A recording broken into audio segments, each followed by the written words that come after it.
Yeah. Uh, So welcome, Daitih O'Connell from WD O'Connell Beverages or something like that. I don't know what you call yourself. You're the whiskey merchant anyways. And the reason for us sitting here today is that you are slated for a release in Sweden sometime in 2022. Thanks for having me, Robert. We were supposed to release in January, start of January. So I think now it'll probably be end of January, start of February. There were some logistic delays all over Europe, I think, during Christmas. So yeah, as always. So we're a bit delayed, but yeah, we have two releases hitting the Swedish market to start with. We have the Bill Fill batch 5, 47.5% peated single malt, and in 700 ml size. Yeah, that's the one. It comes in a tube as well. And then we have the 10-year-old single grain, which is this one here, because I know you don't have a bottle of that one. I'm picking that one up as soon as possible. Yeah, this is batch 3, but batch 4 is what you guys are getting, same as what's in Ireland at the moment. That's 48%. That's a single grain that's been matured in bourbon casks and American rye whiskey casks, and then vatted together. So it's not a finished whiskey. Pretty excited about to be working with the guys in Northern Beverages, Peter there, and looking forward to releasing some interesting whiskies from Sweden and in Sweden. From Sweden? Yeah, possibly, yeah. Oh, okay. Interesting. I just stabbed at that one instantly because I'll be coming over to Sweden in the new year and probably end of January, February. Yeah. To do some cask collection. So we'll see how it goes. Because you're at a pretty. I mean, do you often get the question from people that doesn't know who you are or what you do, that where is your distillery at? Is that a common question, or do people know? Sometimes. So I'm an independent bottler, so what we do is we source new make and mature whiskies from multiple distilleries in Ireland and elsewhere. In Scotland, we've done a Scotch release as well already. As I mentioned, we're looking at Swedish release, another Scotch release next year. We're looking at bourbon, so cognac, Armagnac, Japanese whiskey. So focus is very much on Irish whiskey and growing that side of the business. But we want to have fun then with the kind of the world whiskies and spirits that are out there, and then drinks that come in casks that we'd want to use. So again, like I touched on cognac casks, so maybe the cognac from that cask, or the Armagnac, or a port, or a sherry, rum, etc. So we'll try and give everybody the opportunity to try the spirit or product that was in the fortified wine, that was in the cask that before we got it, to showcase, the development of flavors that cask had on whiskey. And it's just kind of showcase what we do, because that's what we do, And that's something that you use the rye whiskey to vat and mature or finish your single grain. Yeah, so basically that the single grain is made up of 10 and 12-year-old grain whiskey from Cooley in County Louth. And again, transparency is key with us, so we have all the details in the back, where it was distilled, what type of cask, etc., how long it might have been in it for. So the 10-year-old component of this is all ex-American bourbon casks, AB1. So first fills, they had just bourbon in them, and then the grain went into them 10 years ago. And then we also had 12-year-old, which was about 2 years ago put into ex-American rye whiskey casks at 10 years old. And then so that was 12. And then we taken some of that 12-year-old and we vatted together or blended together to create this product. So it allows me more control over the flavor profile that we're trying to get, because the finish is very much, you got to keep an eye on the cask, and it's a lot more guesswork, where this is two components that we knew would work well together. We just needed to find the right balance, so it's just one percentage versus the other percentage. What's the ratio between the two ones, if you're allowed to tell? Well, I'm allowed, of course I'm allowed, it's mine, but I don't like, there's some things, I'm very transparent, as you know, but things like ratios and that I won't disclose. You don't want me to do it in my basement. Well, it's not you. It's unfortunately I'm buying these whiskies from distilleries that you can source whiskey from. So if I was to give everybody, yeah, it'd be pretty easy. You can say that the single grain that you release, that's being released in Sweden, is like an opposite flavor-wise to the bill fill. Yeah, absolutely. So it's the single grain. Basically, it's single grain is a lot of bourbon flavors. So like heavy vanillas, caramels, honeys, really sweet, and then the rye cask is giving us a layer of complexity on there with spiciness, cinnamon spice, coconut actually is another one that comes through, and it's adding length to the finish. So the grain in the bourbon cask is going to be really short finish. It's going to be really sweet. It's going to be nice, easy to drink, and then it's going to finish really quick. So you're not going to really get much bang for your buck out of it. Whereas when you add in the rye component, it's like adding in peated malt to a blend. It's going to add another layer of complexity, as I said, into the palate, and then it's going to give it length of finish, really, really long finish. And that's why we have it there. So the bill fill then, the peated single malt, which you have batch 2 there. A dying bottle of batch 2. Yeah, this is the older label style too. The new one, in batch 5 is in a newer label style. It has a bigger super graphic on the back, and it comes in a tube as well. And that's 47.5%. That's 100% peated single malt. So, which is triple distilled at Great Northern Distillery. And they use heavily peated malt from Montrose in Scotland for that. So that's about 55 ppms, which is very, very high. But the triple distillation, the third distillation, is giving us a kind of less of the phenols at the end, less of the smoke hit. So the smoke is more of a component part rather than the dominant part of the flavor profile. So lots of fruit notes in there. You know, you've had this, and you've had the pots there, the cask strength one, and you know yourself, lots of citrus fruits and orchard fruit, light charcoal, really easy drink, you know, at 47.5%, really thick as well and creamy. And I just think it's a great product. And we use just one type of ex-American whiskey barrel to keep that flavor profile the same all the time. So there are stocks there of lots of different bourbon barrels and American whiskey barrels, but we only use it from one distillery. So that gives us that kind of continuity, I guess, on it.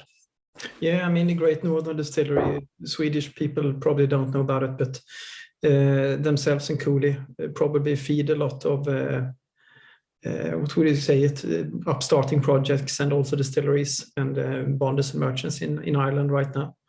Yeah, and West Cork distillers as well, I guess. Yeah, of course, yeah. Supply a lot as well, yeah. But yeah, they do, and they make really, really fantastic product for us to work with. And you know, I've just released a pot still from there. Our first pot still, it was 2016 distillate. So it was just over 5 years old, and that was a peat cask as well, which was another first, I think, in Ireland for pot still.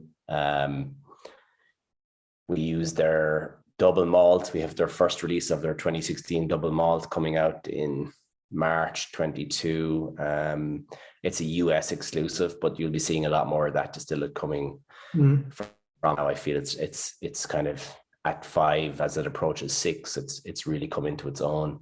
We have a lot of different cask types, so there's going to be a lot of fun new single casks coming out for new markets, different flavor profiles, different collaborations with different breweries. So stuff we haven't done before, and we'll stick to what we've done and worked as well, like with the PX series or the double distilled malt from Cooley in Pedro Jimenez casks, and the Bill Fill series, of course. The 12 and 13 series are on.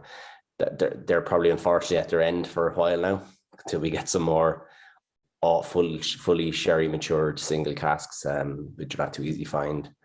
But you know, we've got the pot still coming, and As I said, the new single cask, and we probably have an older, 20, 21-year-old rum cask as well. So No rum cask as well. Lots and lots of stuff Yeah, you got on plans. top. Yeah, on top of all the, the Scotch, the bourbon, the Armagnac, the cognac, the rum, whatever it is. And we're just moving into our own headquarters now as well. So that's going back to your question about, do we have a distillery? No, but we will starting in January, mature, bottle, blend, control everything on our own site. That's located in Kilmacthomas, something. Kilmacthomas, yeah, County Waterford, yeah. So it's just halfway between Waterford and Dungarvan. There will be like a visitor center or something like that in the future to experience. Yeah, there's a couple of phases there. So phase 1 is an 11,000 square feet warehouse. So square meters, sorry, I don't know that in square meters. I suppose maybe 2,000 square meters warehouse, and that's going to have all our production in there. And then we've got an 8,000 square foot, so maybe, I don't know, what's that, 1,000 square meters maybe. Yeah.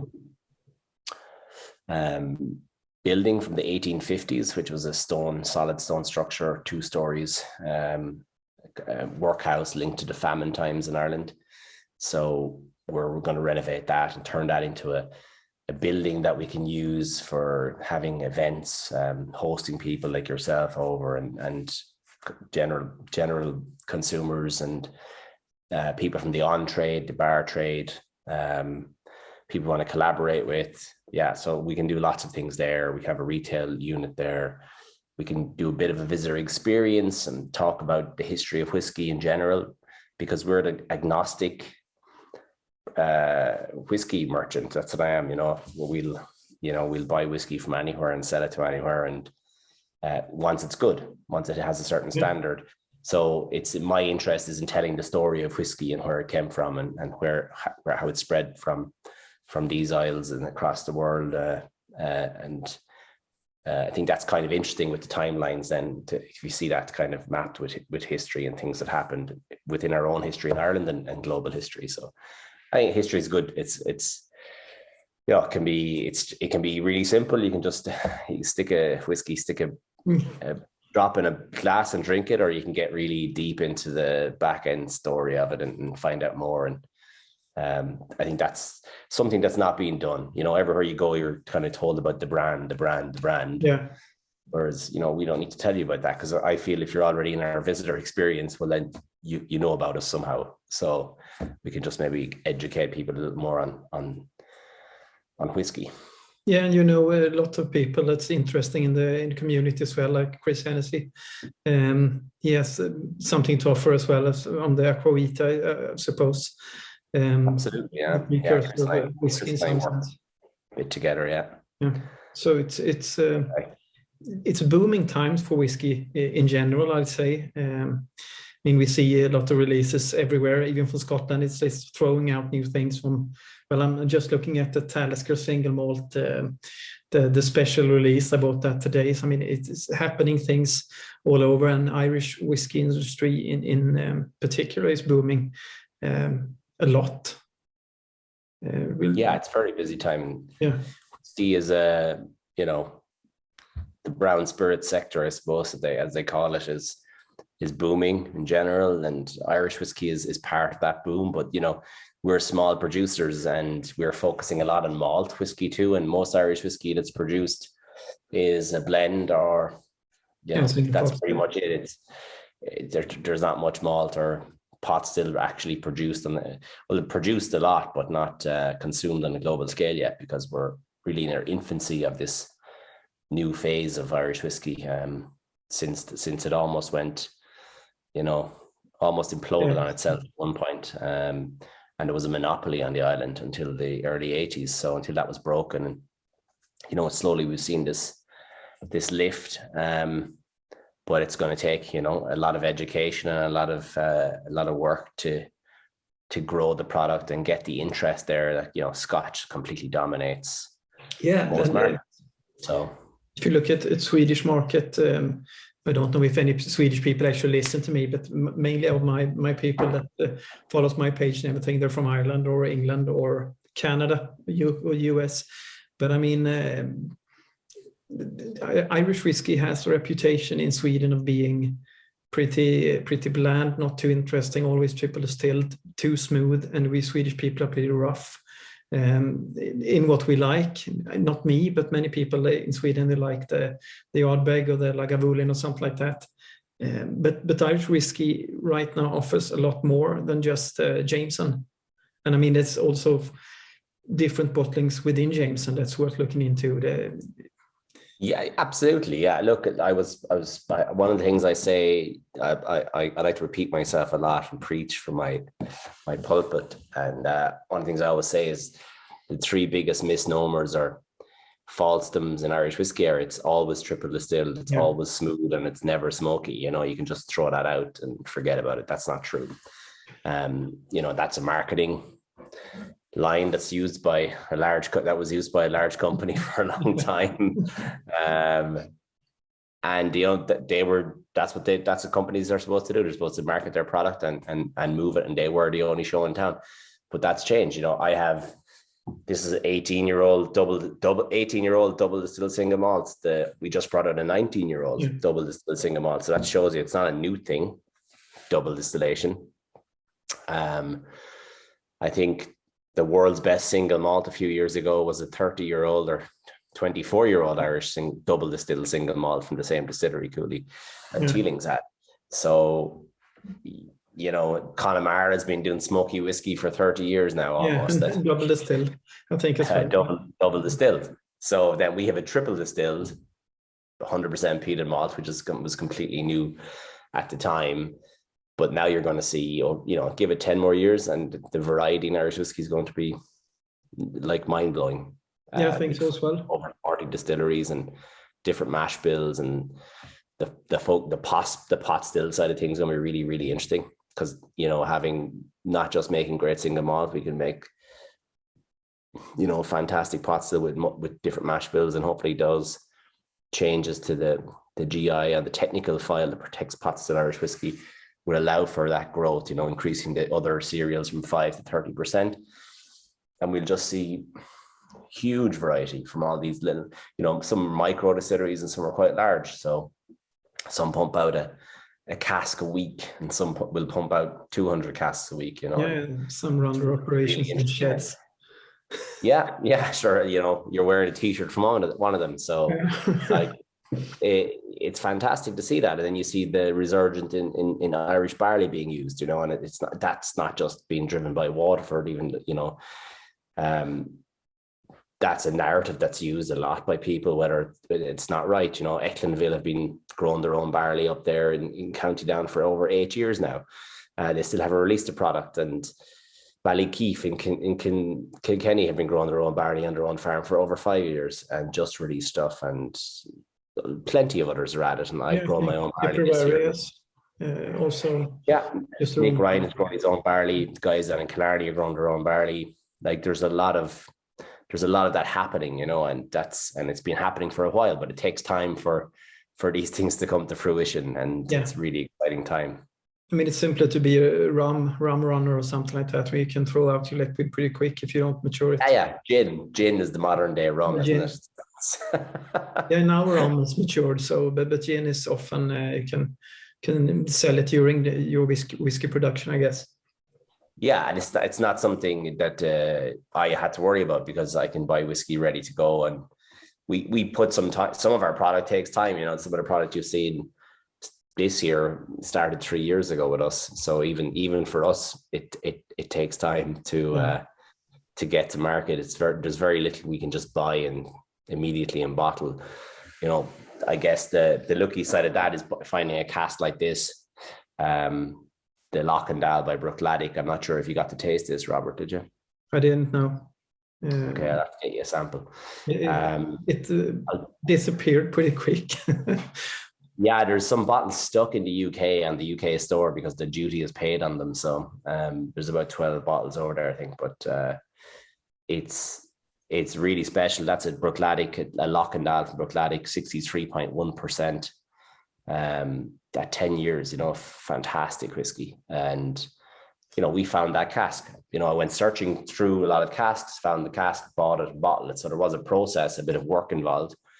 But we didn't have to spend much time doing anything with the cask. The same with the 12-year-old All Sherry. Yeah. That was Bushmills, 2008. Again, went through lots of casks, found one cask that we felt was above and beyond the rest. And they're the kind of things that you can, less work goes into them. Work still goes in, and generally they cost a lot of money to buy those casks. Whereas the other products, then we have to just work for a lot longer. And that's why we're trying to do a hybrid model where we're not kind of struggling to find Irish single casks repeatedly. So we can have, great Scotch, we can have great bourbon, we can have great maybe Swedish whiskey or Japanese or other world whiskies that we can bring out to Armagnac, cognac, rum. We can just try to keep us interesting all the time while we're waiting for our own stocks to mature. Some great stocks. Yeah, you need to balance up sales with maturation and future sales. Yeah, some are 10, 15-year projects, So it's whiskey is a long game. Absolutely. Paid short. So Are you having a glass of whiskey now? I am. Yeah, I swapped for the cask strength. Oh well, I join you. So. Yeah. You're rude, not. This is this is simply amazing, and I think that I'm excited to try the single grain. Single grain, I think people in Sweden generally don't know what a single grain is, because I think Feeling is probably the first one that released a grain whiskey that sold a bit here in Sweden. Grain whiskey is fantastic. Really, I love it. Yeah. It just takes time, as when it's younger, it's not very interesting. As it gets older, into its early teens onwards, 10 plus, I think gets really interesting. So we're looking forward to working with.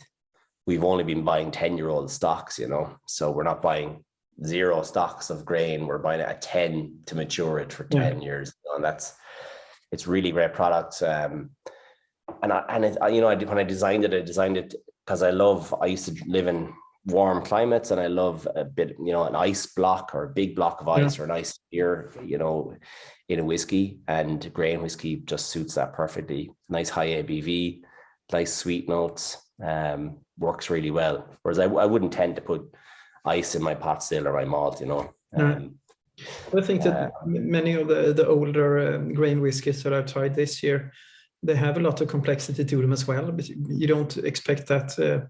Younger grain whiskey, often used in blends, I guess, and they can. Absolutely, between age and young. It's interesting too. The Irish whiskey, Irish grain whiskey, is a separate category on its own, which is different to grain whiskey from Scotland. So. In Ireland, grain whiskey must be, distilled in a continuous column still. You can only use a maximum of 30% barley. The rest has to be grain, other grain like what do you call it? Maize, corn, and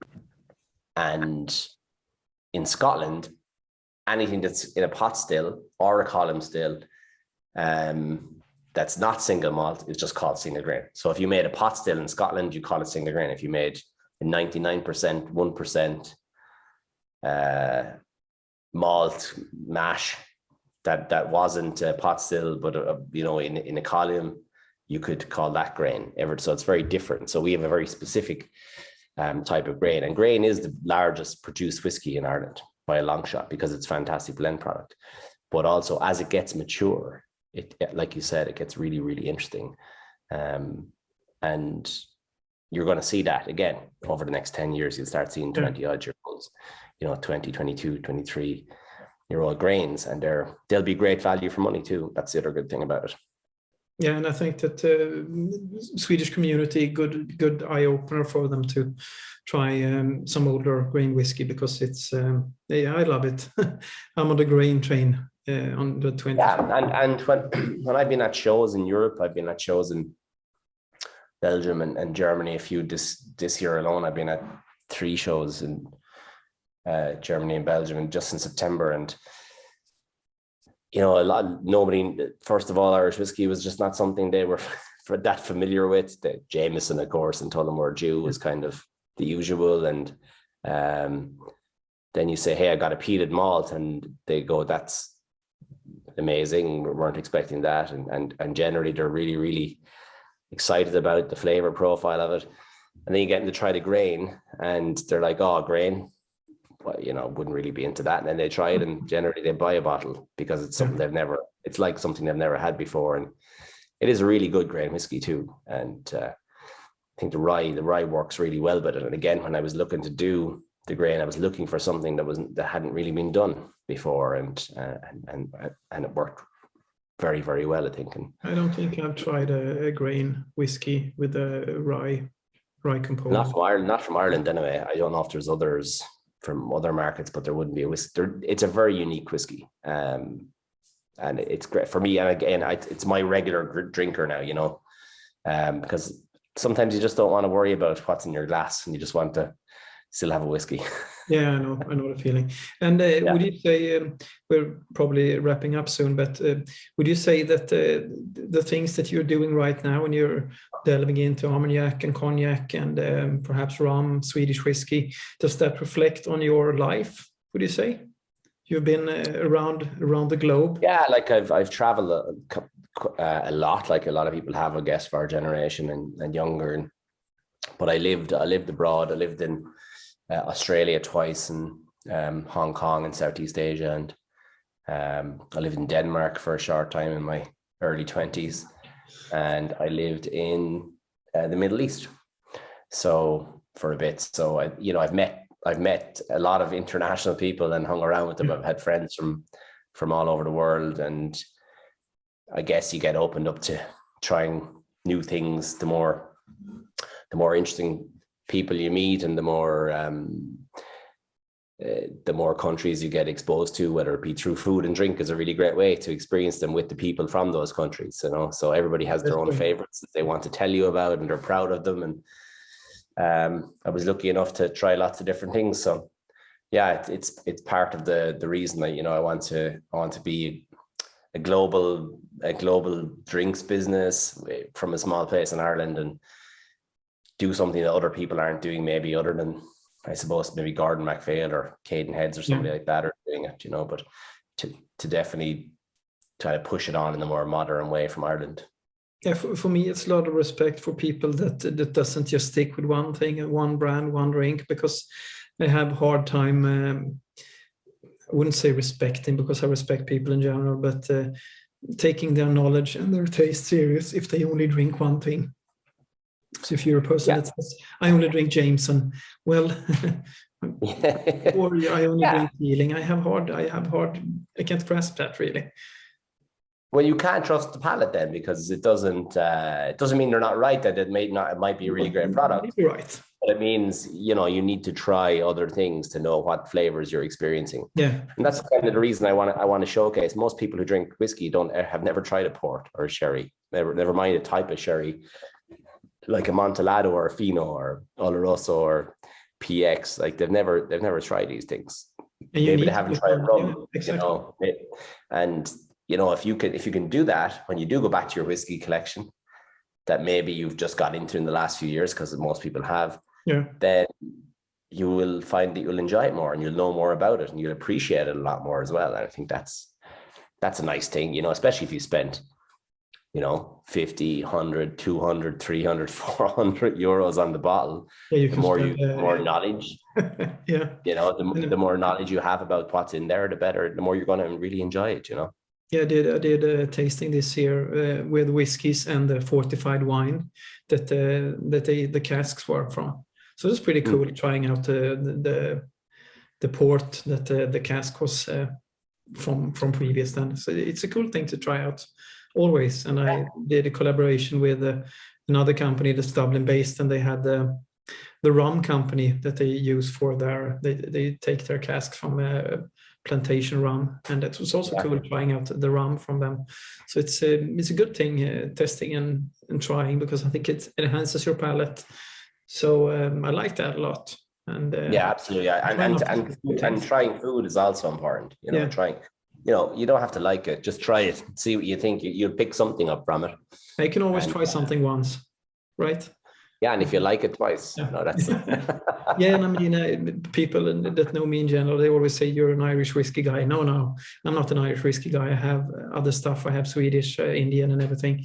But I like to promote Irish whiskey. That's the difference. A lot of small businesses in Ireland that I genuinely like the people from. So, I mean, why not? Well, that's very much appreciated too. And I know I don't speak just for myself. I speak for a lot of other smaller producers and say thank you for all your interest and all your endeavors. It's a cool thing to be. Yeah, I'm still hoping for Whiskey Live in Dublin 2022. If we all are.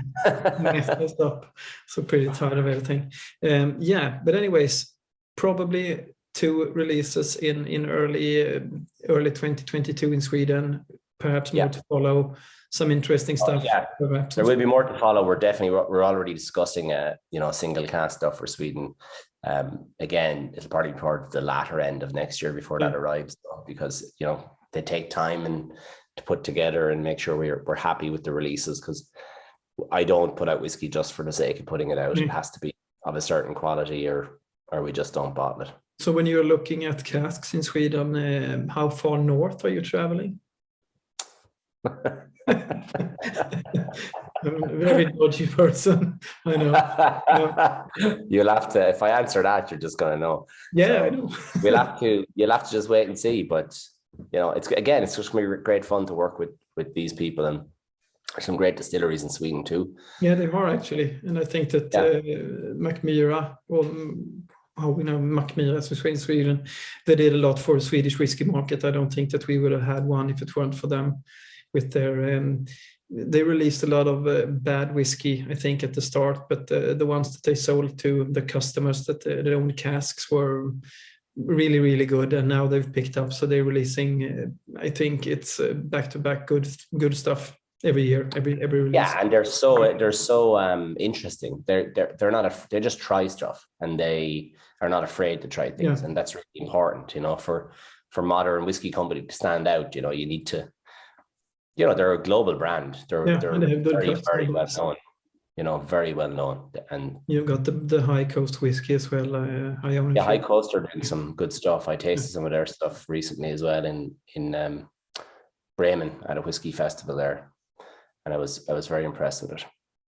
So I think that we have 4 or 5 normal brands, I think, in Sweden. Yeah, so I'm looking forward to it. I'm looking forward. I don't know much about the Swedish market. It's obviously the setup is slightly different in Scandinavia and Sweden in particular. Complex. So I don't know if there are any whiskey shows, or if I can come over and Stockholm has one every year. Stockholm Beer and Whiskey Festival. Okay, we'll have to try and get to that then. Do you know when that's on? I think it's at the end of next year. Okay, well, I look forward to getting over there. Well, I'll be over there shortly, and if anywhere I'm traveling to is anywhere near you, I'll let you know. Yeah, sure. I'm in a weird part of Sweden, Kalmar. It's in the southern parts.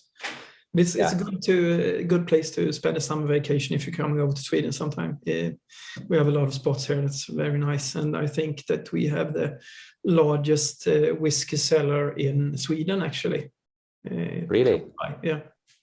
So very cool. Yeah. Well, you have to pay a visit then. Yeah, sure. Thank you for spending some time with me during your holiday. My pleasure. Absolutely, my pleasure. Yeah, so thanks a lot, and enjoy the rest of your stay abroad. Thank you, Robert. Cheers. Appreciate it. Thanks. Yeah, take care. Bye.